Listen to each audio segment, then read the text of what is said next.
toy fans, Aaron here, and once again, I'm back with my daughter, Emma. And today, what are we looking at? Sabine.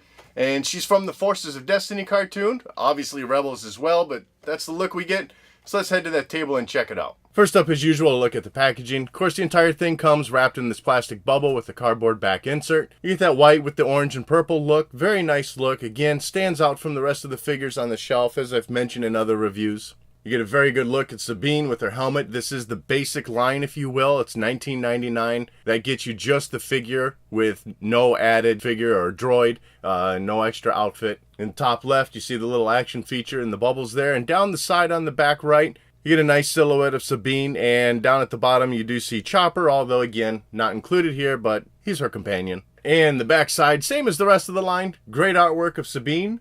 Little bio about her, and again showing off those action features in the bubbles below. And along the bottom side, you see the other figures available in the line. And here she is out of the packaging. Overall, it is a nice looking figure. Not entirely accurate, and I'll get into that in a moment. But, you know, definitely looks like Sabine. And what do you think? You don't really know who Sabine is. Like, you've seen her in the one episode, but you didn't get into Rebels and haven't watched it with me. So you this is just an unknown figure to you, isn't it? Mm-hmm. Alright, so we just kind of keep going into more details here then? Yeah. Alright, so going in on the head sculpt first without the helmet, which is included. Head sculpt wise, I think the figure looks fantastic. I like the hair.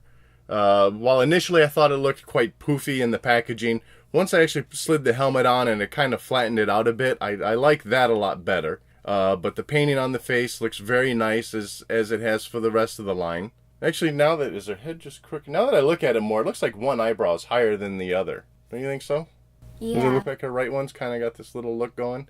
Mm-hmm. So, little eyebrow placement might be a bit off there. But aside from that, the rest of the eyes and face looks pretty good. And then now we'll slide on the helmet so you can get a look at what she looks like with that on. The helmet is very nice looking. Little bit of paint job differences in this helmet. You know, I don't know if either this is the detailing that they actually wanted and it was just too hard to do in the drawing. It was more simpler to do with just kind of the straight orange and purple looks or what.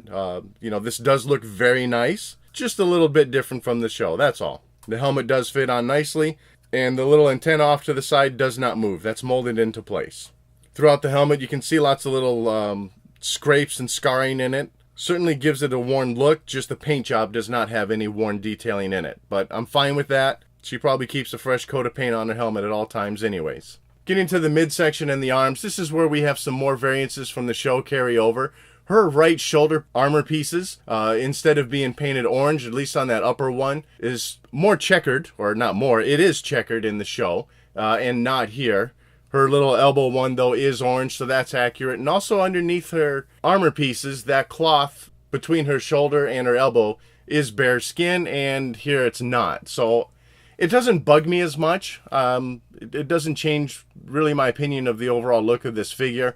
I'm merely just pointing out the differences in this figure to the show. That center chest piece also is a little bit different. In the show, I think it's all just purple. And here we get a mix of orange and purple. And then on that left shoulder or left arm, things are relatively accurate there. There might be some more detailing in the purple that's in the show that's not represented here. But in this case, they did get the colors accurate. And also, I see she has orange on her gloves.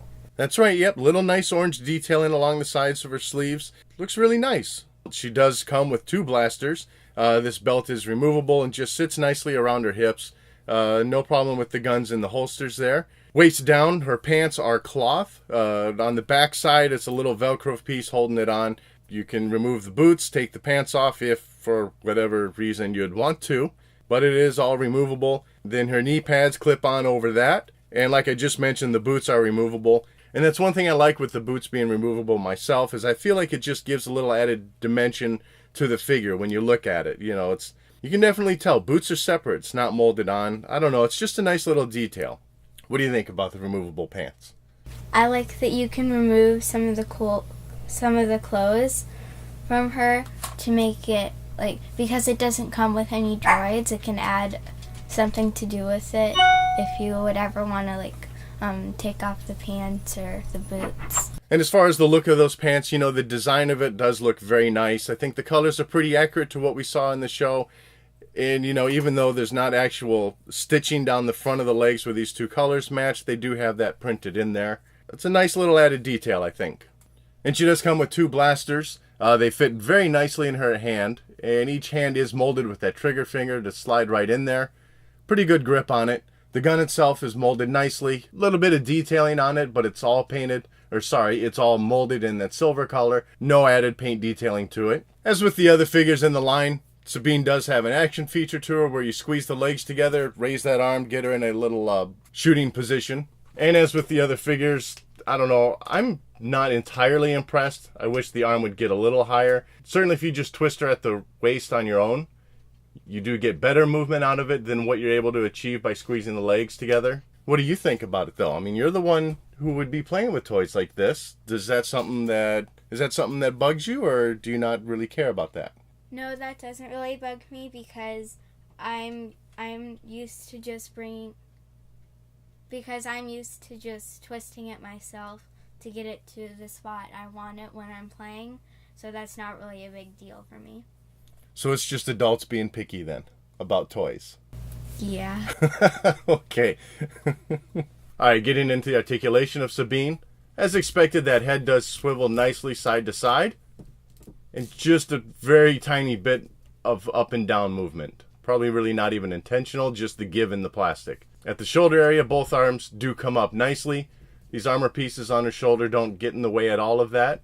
And as far as swinging around, her left arm you're able to, but on that right shoulder, because it's part of this action feature, you don't get to sculpt where you want this arm to be. At the elbow, you do get a good range of motion.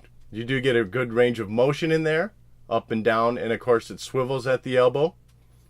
At the wrist area, good swiveling, and both wrists, side to side movement. Great range of motion through there. As for the waist, again, the same with the other figures because it's built into that action feature.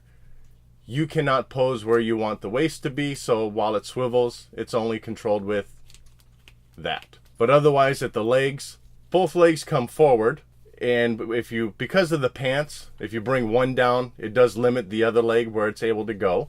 Nothing going backwards, and no splits happening here.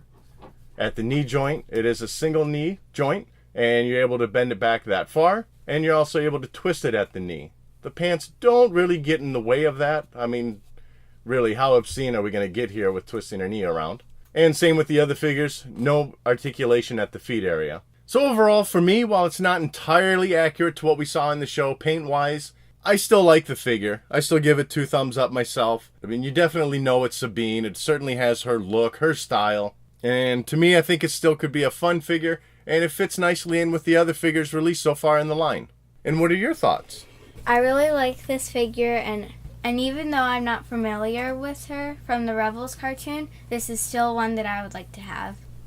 Alright, so I guess we need to get you watching Rebels so that you can be a little more familiar with Sabine, huh? Yeah. Alright. Well, that wraps up this review of Sabine from Forces of Destiny. Leave your comments in the comment box, and thanks for watching. Thanks for watching.